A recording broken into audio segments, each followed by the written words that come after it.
अभी बहुत से वक्ता आपके सामने बोले और आखिरी में राहुल गांधी जी अपनी बात रखने वाले हैं। इसीलिए मैं ये चाहता हूं कि मेरा भाषण बहुत ही संक्षिप्त में करूंगा और मेरे भाषण का जो भी नुस्खा है वो मैं प्रेस वालों को अलग से दूंगा।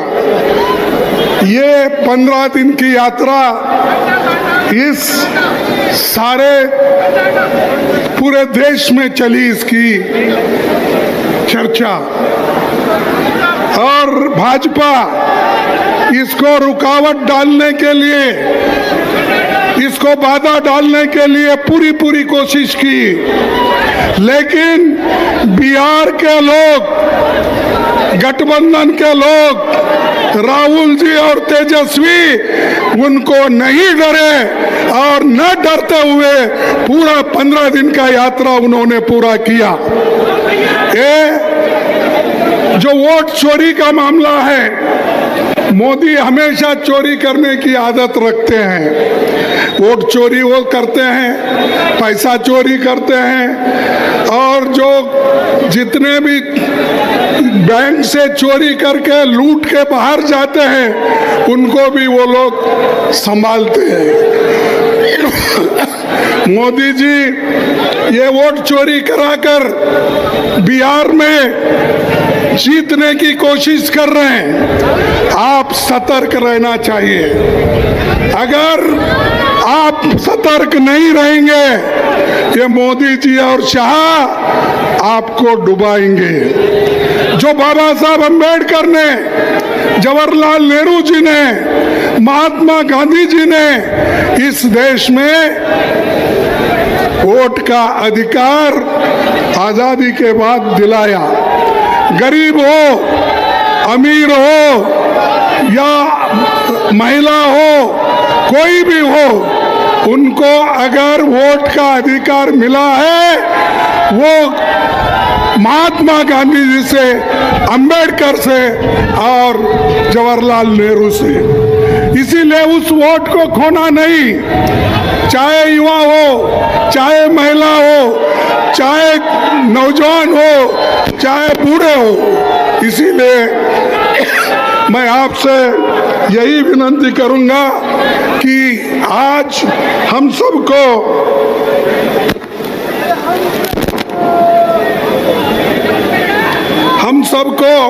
जोर से लड़ना है और हमारे हकूक पे जो खतरा है उस खतरे को दूर करना है। और भारत जोड़ो यात्रा राहुल जी ने शुरू की, भारत जोड़ो न्याय यात्रा राहुल जी ने शुरू की। जय बापू, जय भीम और जय संविधान, ये भी यात्रा उन्होंने किया। और आज का ये यात्रा भी जो समाप्त हो रहा है, ये भी राहुल गांधी जी ने शुरू किया और उसको हमारे तेजस्वी यादव जी, अलायंस पार्टनर जो भी यहाँ पर बैठे हुए हैं, सभी ने मदद की। इसीलिए इतनी भीड़ आज भी है। जो पहला दिन जो भीड़ था, आखिरी तक यही है। इसीलिए हमको मजबूती के साथ लड़ना है। और जो मोदी जी आज अपने करोड़ों लोगों को, अपने जो मित्रों को करोड़ों रुपए की फायदा करके दे रहे हैं, तो ये हमको देखना होगा कि मोदी अगर ऐसा ही चाल चलते रहे तो आपको नहीं बल्कि गरीबों को नुकसान होगा, महिलाओं को नुकसान होगा, दलितों को नुकसान होगा। आज दलित, पिछड़े, इनको वोट का अधिकार है, इसीलिए तो सब लोग आप कर भाग कर आते हैं। अगर वोट का अधिकार आपके पास नहीं होता, कोई आपको पूछता नहीं था। मोदी जी, शुरू में मेरे को थोड़े दिन अजब लगा जब ये हमारे होम मिनिस्टर दलितों के घर में जाके खाने के लिए जाते थे, वो वीडियो में और सारे चैनल्स में बताते थे। अरे भाई, दलितों के घर के जाके खाने से कोई देश का उद्धार हो रहा है? देश का उद्धार उस वक्त होगा जब आप गरीबों का पेट भरने का काम करेंगे, आजादी रहेगी, संविधान बचाएंगे, लोकतंत्र को बचाएंगे, उसी वक्त हम लोग शांति के साथ रहेंगे। ये दिखावा नहीं चलने वाला है, मोदी जी के ये नखरे चलने वाले नहीं है। यहाँ पर मणिपुर में लोग मर रहे हैं और ये सारी दुनिया में फिर रहे हैं, और एक नहीं सैकड़ों देशों को उन्होंने चले गए। कभी ट्रंप को गले लगाते हैं, कभी अपने चाइना के प्रेसिडेंट को झूले में बिठाते हैं, कभी और को अगर जो गले नहीं मिलता है तो ये जबरदस्ती जाके गले मिलते हैं। ये मोदी जी की हमेशा ये हर जगह उन्होंने एक प्रैक्टिस किया। अगर कोई उनको गले भी नहीं मिलता, ये आगे 2 कदम बढ़ के उनको गले मिलते हैं। तो भाइयों, अगर देश का ये डबल इंजन का सरकार यहाँ जो है, जैसा तेजस्वी ने कहा, ये डबल इंजन की सरकार 6 महीने के बाद नहीं रहेगी,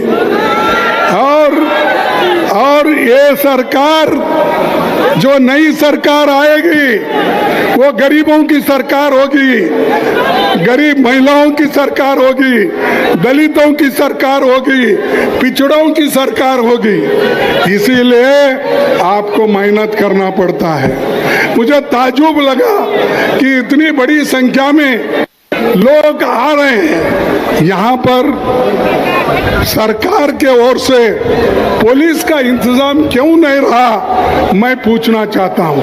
अरे अपोजिशन लीडर लोकसभा के हैं, मैं राज्यसभा का अपोजिशन लीडर हूँ, एक चीफ मिनिस्टर आए हैं और दूसरी तरफ तेजस्वी अपोजिशन पार्टी के नेता है। क्या है थक्कम दुक्का? कोई पुलिस इंतजाम नहीं कर सकती है। आप याद रखिए, मैं पुलिस को वार्निंग नहीं करना चाहता हूँ, ये आपके दिन बहुत नहीं है। कल के दिन हमारी सरकार है तो आपको काम करना ही पड़ेगा।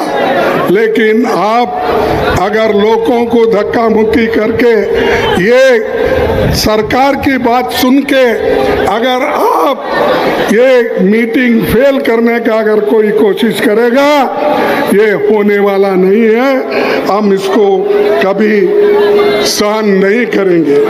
भाइयों, ये जो अभी जिक्र बहुत इसका कर रहे थे, किनका, हमारे नीतीश कुमार जी का। अरे नीतीश कुमार जी, वो एक जमाने में सोशलिस्ट की बात करते थे, सारे हिंदुस्तान में फिर के लोहिया का गुण गाते थे, जॉर्ज फर्नांडिस का गुण गाते थे, दूसरे नेताओं का गुण गाते थे। कहाँ गए हो? कहाँ सोशलिस्ट के विचार गए?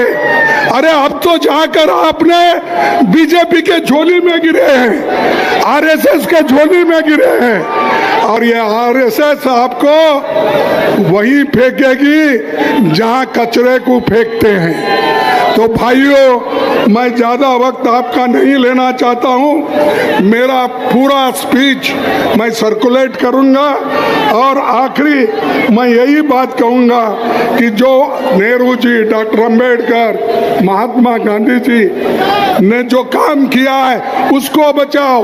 वो संविधान तुमको बचाएगा, लोकतंत्र तुमको बचाएगा। इसीलिए मैं सभी एससी, एसटी, ओबीसी महिलाओं, इनके बुनियादी हकों के लिए हम लड़ रहे हैं और लड़ते रहेंगे, इसमें कामयाब होंगे। आज राहुल गांधी जी एक मंशा करके वो हर यात्रा कर रहे हैं। आज तक उनकी ये चौथी यात्रा है, आगे भी वो करते रहेंगे। और उनको साथ देने वाले सभी नौजवान यहाँ बैठे हैं। हेमंत कुमार जी है, तेजस्वी है और बहुत से अलायंस पार्टी के बड़े बड़े नेता हैं। तो इसीलिए मैं उनका भी कोऑपरेशन उनका भी मांगूंगा और आपके पास यही जोश रहना चाहिए। अभी मैं तेजस्वी से बात कर रहा था, उनको यही कहा, उन्होंने भी मुझे यही कहा कि हम ये जो जोश के साथ यात्रा की और भीड़ इकट्ठा हुई, लोग एकत्र हो गए और तेजी के साथ आगे बढ़ रहे थे, ऐसा ही इलेक्शन तक ये माहौल को रखना है और छूटे हुए डिस्ट्रिक्ट में आपको जाना है, वहां पर आपकी बात रखना है। मोदी को हराना है, नीतीश को हराना है। तो बस यही कहते हुए अपने भाषण को समाप्त करता हूं। मैं एक दो स्लोगन आपको कहूंगा, जैसा कि उन्होंने कहा, वोट चोरी, वोट चोरी। अरे जोर से बोलो यारो, मेरा जैसा 84 हो गया, मेरा इलाज चल रहा, 84 उम्र है मेरी और मैं इतना आवाज से बोल रहा हूँ, आप ऊ कर रहे हो। वोट चोरी, वोट चोरी, मोदी को हटाओ, मोदी को हटाओ, मोदी को हटाओ। मैं आखिरी एक ही स्लोगन बोलूंगा, आप जोर से बोलो, जय हिंद, जय हिंद। देखो आप दो तीन लोग नहीं बोल रहे, इसीलिए उन्हों भी नहीं बोल रहे। जय हिंद, जय हिंद। सभी गठबंधन के लोगों को मैं नमस्कार करता हूं, धन्यवाद देता हूं कि उन्होंने सब मिलके इसको यशस्वी किया और आपने साथ दिया। सभी साथियों को मेरा नमस्कार।